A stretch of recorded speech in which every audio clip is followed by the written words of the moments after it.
তো কখনো আদায় করতে পারবো না। একটু সোলো সোলো। নবীও বললেন ঠিকই তো, আল্লাহর হক আদায় করা কোনো বান্দার দ্বারা পরিপূর্ণ সম্ভব না।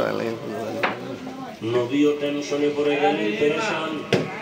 জিবরাইল আমিনকে আমার আল্লাহ পাঠিয়ে দিয়েছে, যাও আমার নবীর সান্ত্বনার বাণী দিয়ে দাও, ইত্তাকিল্লাহ মাস্তাতা'তু, আমার হক আদায় করে ভয় করা লাগবে না, বরং বান্দা তার সাধ্য মতো আল্লাহকে ভয় করবে। এই ভয়ের নাম তাকওয়া। এই ভয়টা থাকে অন্তরের মধ্যে।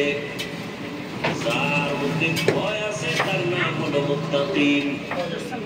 আল্লাহ বলেন, আমি কোরআন দুনিয়াতে পাঠাবার একমাত্র কারণ হুদাল লিল মুত্তাকিন, মুত্তাকিনদের হেদায়েতের জন্য। মুত্তাকি কারা? আল্লাহকে ভয় করে যারা। ভয় থাকে অন্তরে, তবে এটা জন্মগতভাবে নেওয়া যায় না, অর্জন করা লাগে।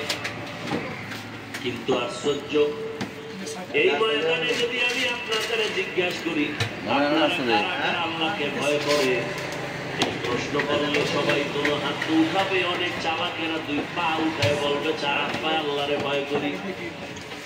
অনেক চালাক বলবে গালি শেষ হবে, মাথা শেষ হয়ে যাবে।